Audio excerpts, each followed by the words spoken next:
níbi kí Nigeria dé lọ́wọ́lọ́wọ́ báyìí, and I'm saying this for our viewers out there, you cannot depend on one income stream ní present Nigeria kawai. Kéèyàn má kàn dúró ojú pọ̀nà kan pé mo ti ń kọ̀rọ̀ ìròyìn náà ṣáá tó wá nǹkan míì ṣe. Because surely demand and supply, the level of economic situation Nigerians see, ó gbà pé you must have other source of income stream. Ṣé àwa l'opportunity yẹn sá? Opportunity, surely, like I said, kí tún rántí ọ̀rọ̀ mo sọ ni pé an entrepreneur must identify opportunities. Opportunity one ni kìíní. Ẹlòmíì máa wò pé graduate mo kà mo ní masters kìíní. Opportunities always come to us every day. Ẹ kò lè máa drive kẹ́kọ̀ọ́ rí nǹkan pé kìíní yìí o lè package ẹ̀ báyìí. Ṣé bẹ́ẹ̀ ni kò ló package gàrí àti ẹ̀pà together? Àti sugar. Packaging náà ni gbogbo ẹ̀. Ẹ̀yin wọn máa tún bá kó ṣe máa tún package iṣẹ́ kò bá ń ṣe kó máa make it ọ̀gbẹ́ni ẹ̀ mo fẹ́ o packaging. Then aside from packaging a tún wá ń pè kan ní networking. Ṣé ní networking ni òyìnbó máa ń pè ní your network is your net worth. At 18 the bàbá mi máa ń sọ àti máa dúró lórí bọ́lá máa dúró nílé bàbá ẹ̀ you have to start so mo tẹ̀lé philosophy yẹn dey help me. Madam mọ́ẹ́mọ́ẹ́ kẹ́ ń ṣe yìí ṣé lè wá ṣe mọ́ẹ́mọ́ẹ́ fún wa àwọn organisation kan náà tún wá ṣé lè wá ṣe mọ́ẹ́mọ́ẹ́ fún wa kọ́rọ̀ mọ́ẹ́mọ́ẹ́ ṣe di ẹni kó wọnú White House lẹ́nìí nìyẹn báyìí mọ́ẹ́mọ́ẹ́ olóyin mọ́ẹ́mọ́ẹ́ láti Nàìjíríà ìyàwó Obama láti jẹ mọ́ẹ́mọ́ẹ́ pé mọ́ẹ́mọ́ẹ́ yìí ó máa dùn ó yá kò di ẹni today Ayọ̀ Queen Ayọ̀ kó ń ṣe mọ́ẹ́mọ́ẹ́ with 1,000 naira ó ti di ẹni kó employ 50 people and she's worth $1 million. Èmi náà fẹ́ mo fẹ́ ní ilé iṣẹ́ mo fẹ́ ní opportunity fúnra mi kí n lè gba àwọn ìṣiṣẹ́ kí ni ohun tí a gbọ́dọ̀ kọ́ ṣe ní ṣísẹ̀ntẹ̀lé. ṣẹ́rí ẹni kó máa ṣiṣẹ́ entrepreneur first is that nǹkan kéèyàn bá ní passion fún passion kò ṣe kò bá jẹ́ carpenter kò bá jẹ́ pé ó fẹ́ máa takara ní. òun ni ló bá mọ̀ ọkọ ló máa kọ́. Even ìwé mímọ́ gan sọ ó ní iṣẹ́ ẹ máa wá ẹ jáde ajẹ́ òjókòó pẹ̀lú àwọn ọba lọ́ba. Ṣé tó bá mọ̀ dáadáa á gbé jáde. wọ́n ti máa ń ní àpé àyín ti ṣe tí ó dáa tí mo fi tẹ̀lé tí mo máa ń ranjú mọ́ tí. Irọ́ iṣẹ́ kò bá mọ̀ ṣe rí Ọlọ́run ó fún gbogbo wa ní talent lẹ́bùn ẹ̀bùn yẹn ẹ̀bùn kọ́lọ́n bá fún ẹ fi ṣiṣẹ́ lò ó dáadáa. olórí ẹ máa wá olórí ẹ máa identify pé ẹ̀bùn yìí ó yá ìgbà ló ń pè ní destiny helper. Àwọn destiny helpers kan wà pé wá ṣe rí business ẹ at that level kó wá bá ìgbé sókè.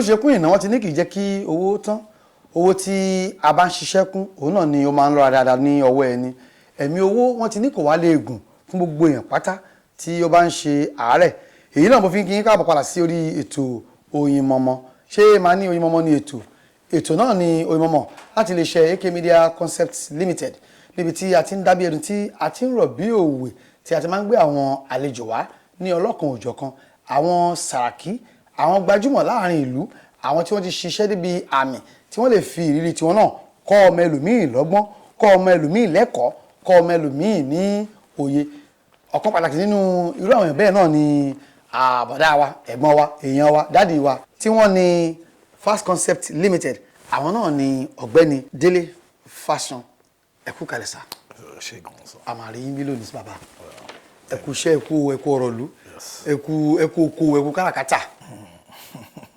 Ta ni Dele Fasan? Ẹ ṣé gan-an àdúpẹ́. Dele Fasan ó jẹ́ èèyàn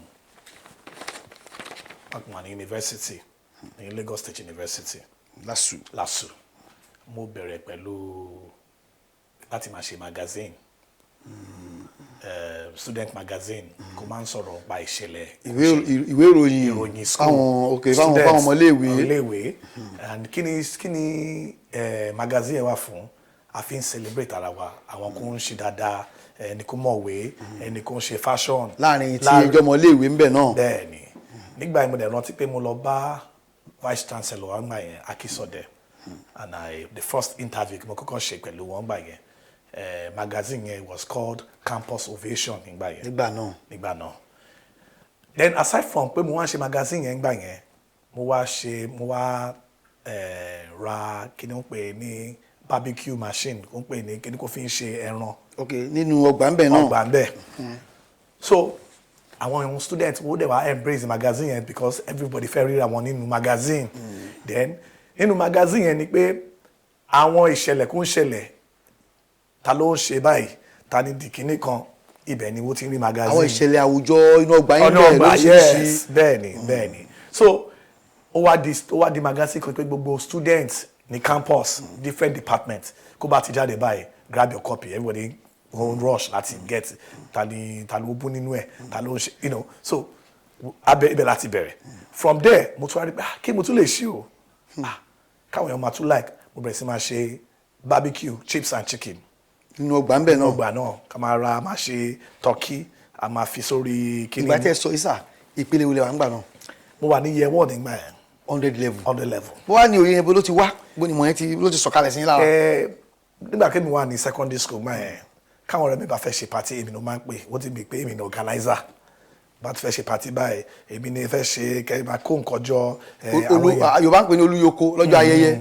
so mo ní ginger yẹn lára àwọn èèyàn dẹ̀ ti ó dẹ̀ ti rí pé bọ́bọ́ yìí so bá ti fẹ́ ṣe party èmi mo máa pè ọ̀rẹ́ a fẹ́ ṣe party o kí ni budget kan fẹ́ ṣe kí ni budget yín ok báyìí a máa ṣe rice a máa ṣe adẹ máa ṣe. ó lè máa ṣe aṣerégí. adẹ dúró àwọn èèyàn gidi dáadẹ ti wá sí party yẹn so bó ṣe bẹ̀rẹ̀ mo ṣe lo formula yẹn nìyẹn formula yẹn mo gbé lọ sí university in my second year mo bẹ̀ àwọn mo sọ fáwọn òbí mi mo ní kó má ọ̀rọ̀ school fees mi kó má bother mọ́ because at that point Ọlọ́run ti ń ṣe mo ra first car mi. mo lè bèrè pé àwọn ọmọ ibo ló ti ń rówó. náà mo láti sọ fún wọn náà ni Ọ̀yá. Pé mo ti bẹ̀rẹ̀ business ní school dáàdì mi kọ́kọ́ pé mama Dele bọ̀bọ̀ yìí ọ̀rọ̀ òye mi mọ́ àṣẹ epo ti pẹ́gẹ́pẹ́gẹ́ mo ṣàlàyé fún ọdún tẹ̀ ń sọ ọdún wo ni sà. this was 1998. 98. yes. ọjọ́ pẹ́ ìgbájì sà ẹni ní yunifásitì ẹgbẹ́ magazine jáde tí ó di ohun tí gbogbo èèyàn ń gbà tán fẹ́ràn dáadáa owó báwo lè ṣe rówó fi dálẹ̀ ńgbà náà ta ló kówó lẹ̀.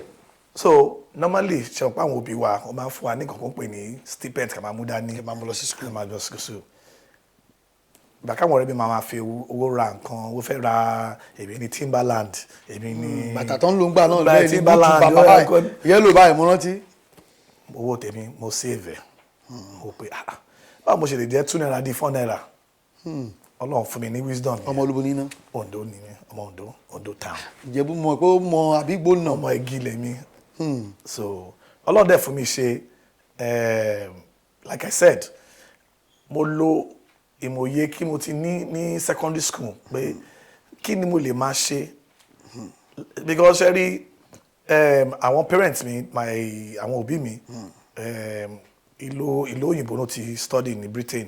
àti ìyá àti bàbá. bàbá mi. bàbá okay. yes so mo tẹ̀lé ìlànà wọn ìgbésẹ̀ wọn. so development pé at 18 bàbá mi máa ń sọ wà á ti máa dúró lórí bọ́lá máa dúró nílé bàbá ẹ̀ you have to start so mo tẹ̀lé philosophy yẹn dey help me. so gbàgbọ́ wá béèrè question lọ́wọ́ màmá mi pé báyìí mo ní dáadé iṣẹ́ yìí náà lè sọ pé báyìí ni mo ní process yẹn ni. so and I remember then I started with if I can remember vividly very well ogbo fi start magazine yẹn gba ẹ̀ kò ju 3,500 lọ. owó tẹ fi bẹ̀rẹ̀ ẹgbẹ̀rún mẹ́ta àbọ̀ 3,500. 3,500 mo kọ́kọ́ ṣe àwọn few copies àwọn ọ̀rẹ́ mi náà ló kọ́kọ́ bá mi bàrà from there báyìí magazine da ó dùn story wa bẹ́ẹ̀. ṣẹ́yìn tí ní mọ̀ ròyìn tẹ́lẹ̀ ni. right from back when I school mo ní passion láti máa write I just love writing. I love to write. course wọlé à ń ṣe ní lásùn gbà náà. I did business admin ní Lagos State ó University. ràn wọn lọ́wọ́ business okòwò ẹ̀ tó wá fi mọ iṣẹ́ ìròyìn. òun náà ni òun ni yes. ẹ sọ pa first car yín lẹ́ẹ̀kan báwo ni àti wáyé ẹ̀. So by the time ma fi mọ̀ magazine yẹn wá ń ta ẹ mọ̀ pé a ní kàmọ́ ní university ká ní a ní over 15 departments ẹ lè imagine pé èèyàn ṣe bí 5,000 copies. tó dẹ̀ tán.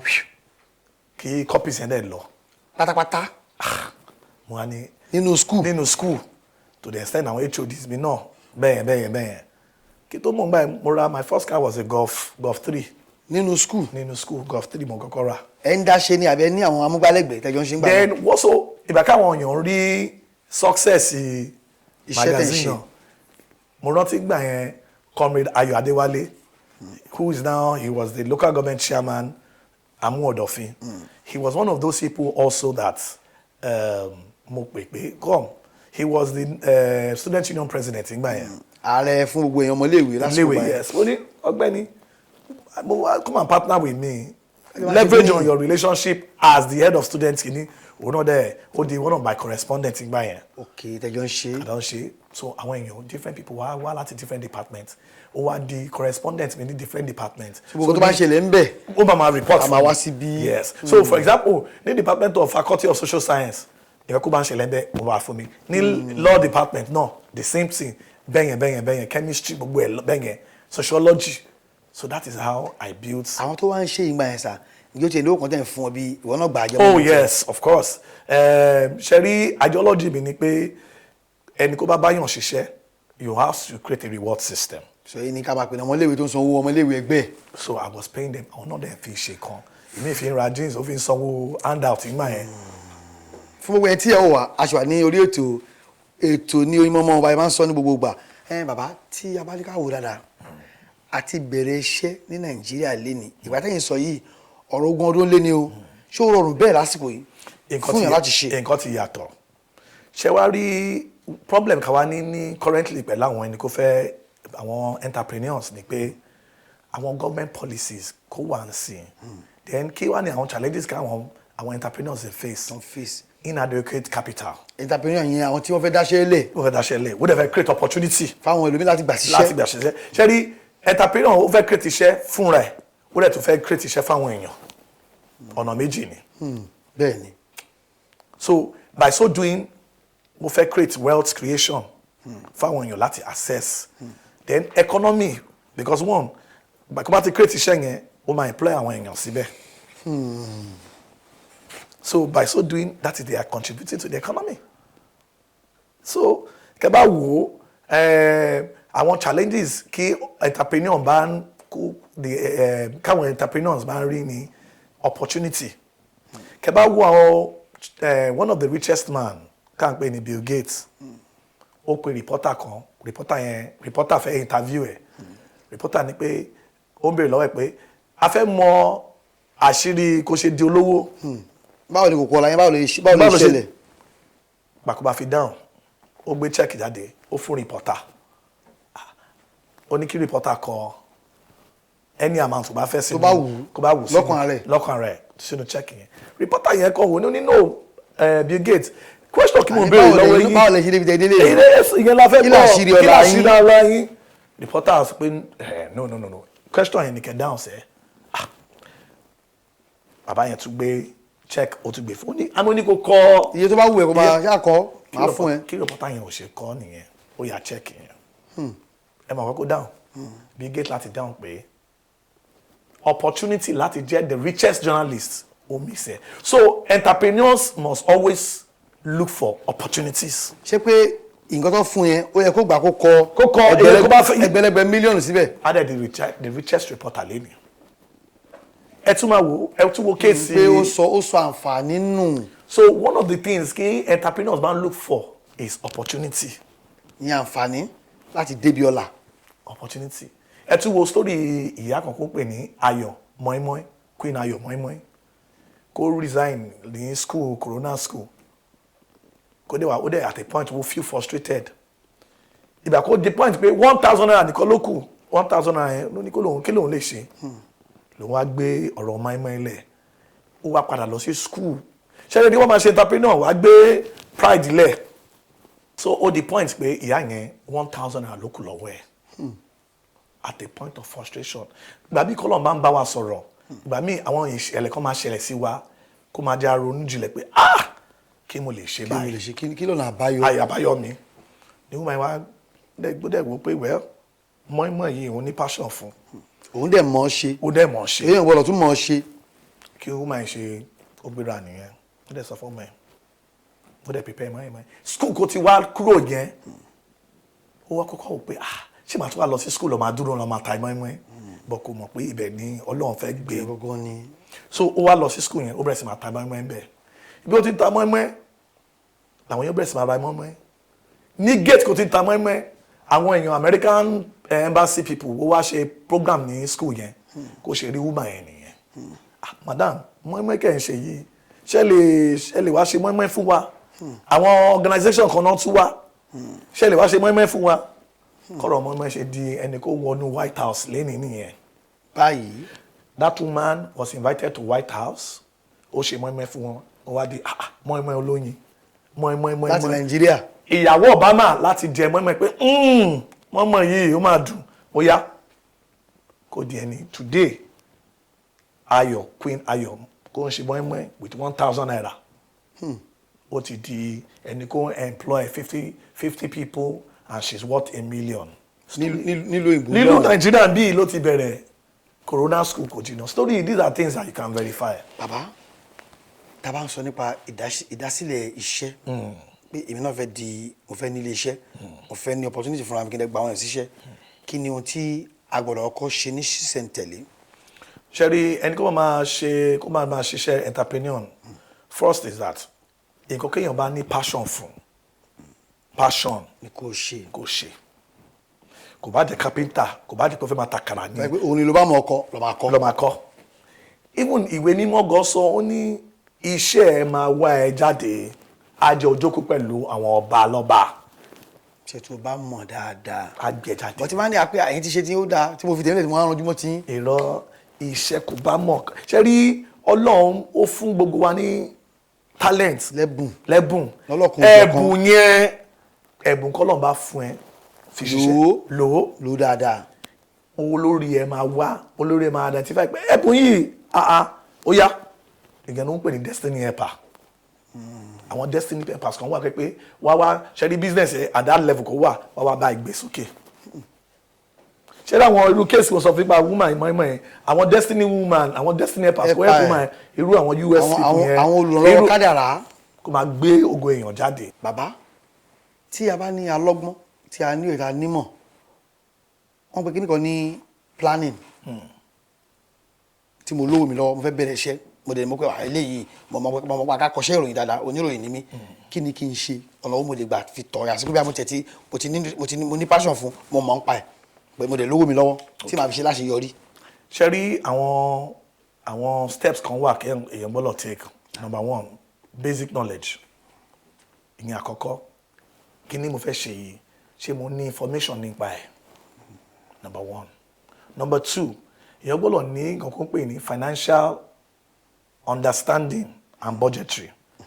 Financial analysis and budgeting yẹn ni pé okay o mo fẹ́ ṣiṣẹ́ yìí èlò mo máa need ìyẹn wọ́n pè ní forecasting pé kí bá fẹ́ ṣe kíní kí làwọn overheads àfojúsùn. so planning yẹn ló máa jẹ́ ọ aláwẹ̀ láti pé okay àwọn ìgbésẹ̀ kí n máa gbé èlò ló máa ná mi kí làwọn challenges kó wà ń bẹ̀ báyìí lè tó yẹn ṣe fẹ́ rí kí ni first phase action plan mi because àwọn action plan kò bá take láti steps to that to achieve the results pé kí ni mo fẹ́ ṣe owó mi wà ń bẹ̀ èlò ló máa ná mi then you have to do what you call a projection analysis in 5 years in 10 years in 15 years. ibo ni màá wà ibo ni kí ni àwa ibo ni màá ti gbé dé.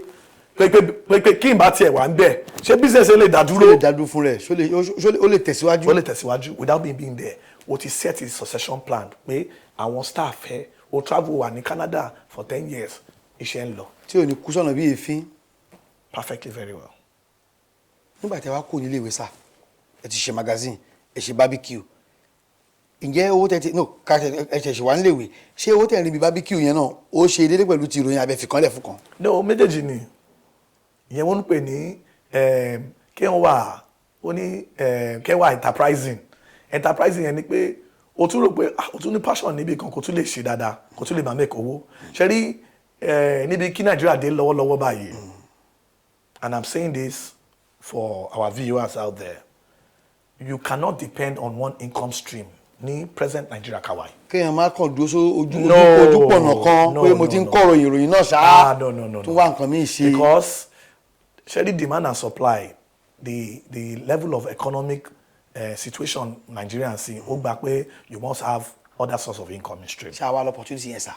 opportunity ṣẹ́rí like I said kí n bá tún rántí ọ̀rọ̀ mo sọ ni pé an entrepreneur must identify opportunities. ṣẹ́rí ká ṣe wà yìí opportunity wà ní kìíní ẹlòmíì máa wò pé graduate mo kà mo ní masters kìíní opportunities always come to us every day ẹ kò lè máa drive kẹ́kọ̀ọ́ rí nǹkan pé kìíní yìí mo lè package ẹ̀ báyìí ṣebí ẹni kò ló package gàrí àti ẹ̀pà together àti ṣúgà packaging náà ni gbogbo ẹ̀ ẹ̀rín wọn máa tún gbọ́ kó ṣe máa tún package iṣẹ́ kó bá ń ṣe kó máa make rẹ ọ̀gbẹ́ni ẹ̀ mo fẹ́ o packaging ni then aside from packaging àti wọ́n á pè kan ní networking ṣe ní networking ni òyìnbó máa ń pè ní your network is your net worth. your net worth. your network is your net worth meaning pé àwọn èèyàn kò bá mọ̀. ọwọ́ já ẹ àwọn gbogbo ní láti sọ òṣùwọ̀n bó ṣe tó. that is it. ọwọ́ já ẹ ní aṣọ òṣùwọ̀n bó ṣe tó. Oyinmomo lè tó ètò náà ní Oyinmomo bàbá nígbà tí ẹ wá kó yín léèwé iṣẹ́ ò lè wá ń ṣe báwo lè ṣe wá ń ṣe àyè iléèwé ọ̀tọ̀ ẹ̀ ń dábọ́ra nígbà yẹn ni ẹ ti gbà tí wá kó tán báwo lè yín náà ṣe wá padà plan kí ni nǹkan tẹ́ wá ń ṣe lénìí tẹ gbájúmọ́ tẹ dún ní mọ́.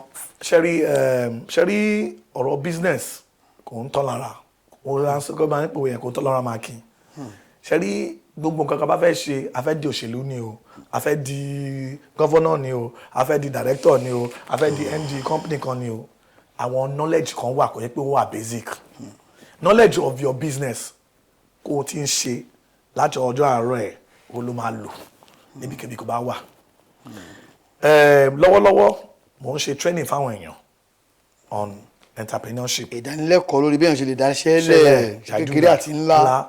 then mo tún wá help àwọn kó ń pè ní SMEs àwọn small businesses pé wọ́n mọ̀ pé ok àwọn olówó kéréje. pé báwo mo ṣe lè dá business tèmi lẹ̀ kí làwọn challenges how do I overcome my challenges in my business báwo mo ṣe lè dá dúró pé mo ò ní capital kí ni then a tún wá ń ṣe nǹkan kó ń pè ní báwo làwọn èèyàn ṣe lè access loans àwọn kan government loans grants kódà ìpínwó jẹ́ pé wà ọgbọ́n bá jẹ́ farmer báwo mo ṣe lè access ní àwọn àgbẹ̀ so oríṣiríṣi loan wà fún oríṣiríṣi but ṣe rí àwọn èèyàn and this is also to viewers a lot of young people out there ni pé time kó yẹ ká máa fi get information kó máa benefit wa ẹlòmíì máa wo a máa fi fóònù ẹ a máa fi wo nǹkan kó tó meanwhile nínú fóònù ẹ information wà kó máa fi sórí Google pé Google mo need information ni pé báwo ṣe lè access kìíní kan á dẹ̀ fún ẹ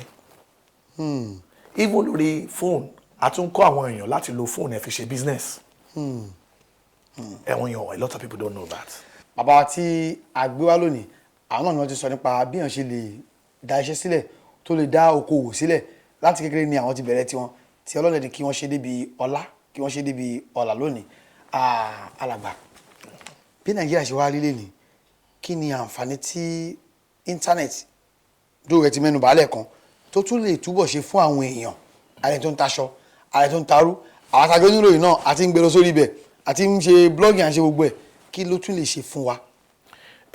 fún ẹni kó ń ṣe business for viewers number one ni pé ṣe rí internet ó ti make kan easier fún àwọn èèyàn sí especially fún àwọn ẹni kó ń ṣe ọ̀rọ̀ ajé ọ̀rọ̀ business because why kẹ́ bá wo for example máa lo site kan wọ́n pè ní Instagram yẹn ẹni kó bá mọ̀ ń lò á lò fún business ẹ̀ àwọn èèyàn gidi kó nídìí service tó ní iṣẹ́ or product kò ń tà bá wọ́n ń ta ọjà ní ọ̀bọ̀ wọ́n ń ta òwò ni wàá lè rí wọn pé mo fẹ́ ra mini shirt mo fẹ́ ra bàtà ni mo fẹ́ ra makeup ni mo fẹ́ ra kinní kan ní Instagram yẹn wàá lè advertise ara wọn.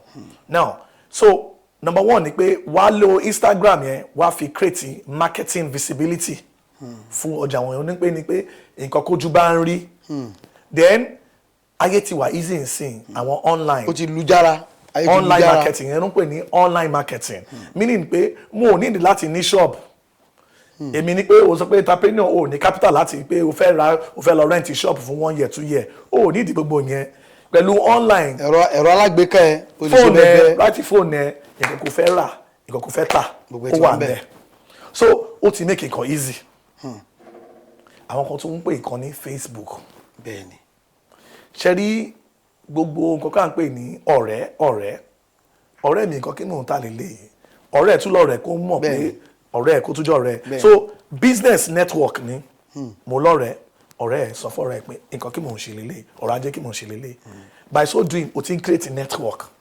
network la dẹ̀ fi ń tajà network la fi ń lówó. ẹ sọ kí nípa ní báyìí ẹ ti ṣe ìdánilẹ́kọ̀ọ́ fáwọn èèyàn tó bá fẹ́ kàn sí mo ní ọgbọ́n kan tí mo fẹ́ dá mo lówó lọ́wọ́ báwo mo fẹ́ ṣe ta ni báwo làwọn yẹn ṣe lè kàn sí tí wọ́n á fi rí ọgbọ́n yẹn lò tá a fi rí ètò wọn tò tá a lè jọra wọn.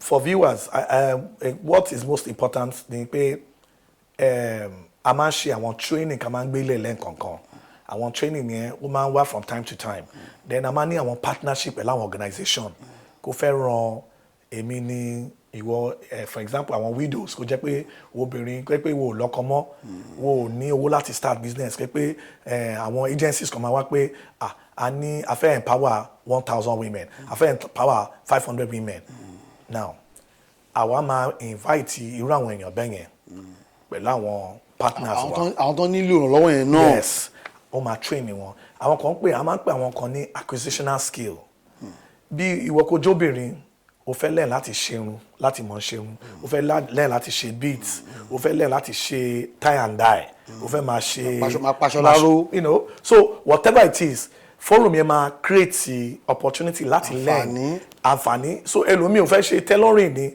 at the end of the program ó máa gbé àwọn machine ẹni kó fẹ́ ṣerun wàá gbé fún wọn wàá fún wọn bẹ́ẹ̀ lọ́fẹ̀ẹ́ pé ẹ lọ́ọ́ fi machine ká fún yín ẹ lọ́ọ́ fi bẹ̀rẹ̀ now so our ní first stack ní 41 road then àwọn tó bá fẹ́ reach wa wọ́n lè reach wa lórí number wa which I will be giving. àwọn àti ẹ̀fẹ́ fi àsìkò sọ gbogbo ẹ̀ tí ẹ̀ ń wà pé nọ́mbà náà ni ẹ̀ ń wò ní ojú móhùnmáwòrán yìí bàbá kí ó tó di pé àmà máa lọ. láti lè ṣe AK Media Concepts Limited tí wọ́n ní ètò Oyinmomo wọ́n ní kí a gbé ẹ̀bùn yìí fún yín ṣùgbọ́n kí tó gbé ẹ̀bùn yìí fún yín sà kí ni ìmọ̀ràn tẹ́ fẹ́ gba àwọn ọ̀dọ́ wa nípa òwò dídá sílẹ̀ ni o àti láti dá dúró gẹ́gẹ́ bí ààrẹ ní téèyàn ní máa ṣe nǹkan tí ò tọ́ tàbí bà orúkọ ẹbí tàbí ara jẹ́.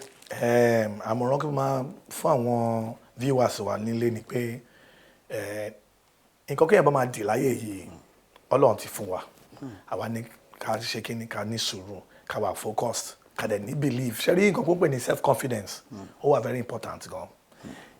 ìwé mímọ́ gan sọ pé kéèyàn bá ṣe wo ra ẹ̀ ní ayé rí whatever you're going to be nǹkan kéèyàn bá máa dì first is that you must sell yourself. tààrẹ síta dáadáa. kó bá ti lè tara ẹ nǹkan kó bá fẹ́ ta ó easy láti ta. ṣe àdúgbò a máa rí bá òní látọ̀dọ̀ ọ̀gá wa ilé iṣẹ́ AK Media. mo fẹ́ dúpẹ́ lọ́wọ́ Oyinmomo for this token of gift wájúwájú lẹ́ẹ̀ máa lọ for the media as well òkè òkè lẹ́yẹ ń fò òkè òkè lẹ́ẹ̀ máa fò lórúkọ Jésù ẹ̀dùnkún ṣe gan. ẹ ṣeun a máa rí bá tó oníyan ṣe o ọlọ́bẹ̀ ṣe èyí tí ẹ bá jẹ́ náà ẹ mọ̀ kú àìbínú máa ní èmi ni ọmọ Adéròmú Àjíkànjé ọmọ ọba nílùú Sàárẹ̀ Kazeem Àjídé olè káàbọ̀ a ó tún máa pàdé ní ọjọ́ mi ọjọ́ rí ó dàbọ̀. ètò yìí gàlágàjù Oyinmomo ètò yìí.